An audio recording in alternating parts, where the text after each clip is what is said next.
En 2011, Jean-Claude Joly participait à la 6e saison de L'amour est dans le pré sur M6.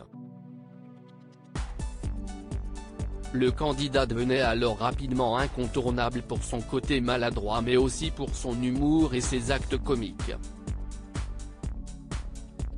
Malheureusement, il n'aura plus l'occasion de faire rire.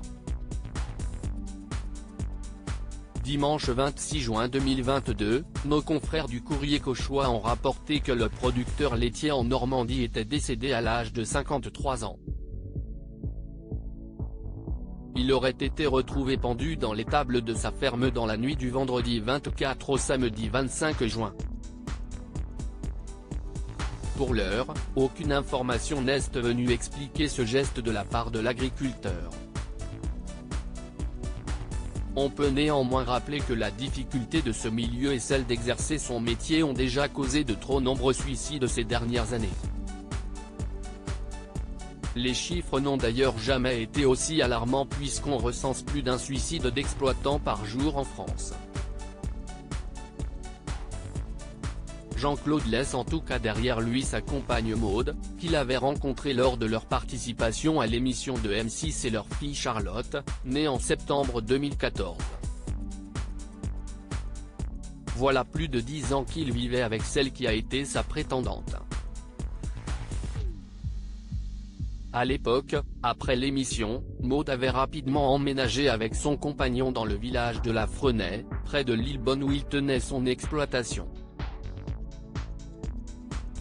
Elle était déjà mère de 3 enfants.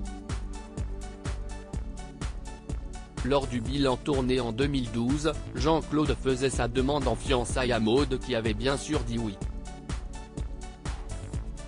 Il formait aux dernières nouvelles toujours un couple, malgré la condamnation pour violence conjugale dont a écopé Jean-Claude en 2016. Il avait été accusé par Maude de lui avoir donné un coup de pied, l'avoir bousculé ce qui a entraîné sa chute, expliquait Paris Normandie. Fr.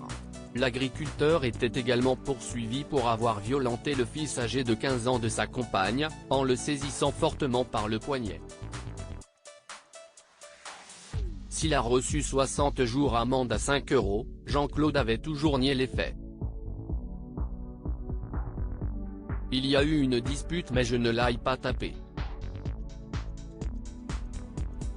Se disputer est être violent, si est différent, s'était-il défendu, assurant que Maude regrettait d'avoir porté plainte contre lui.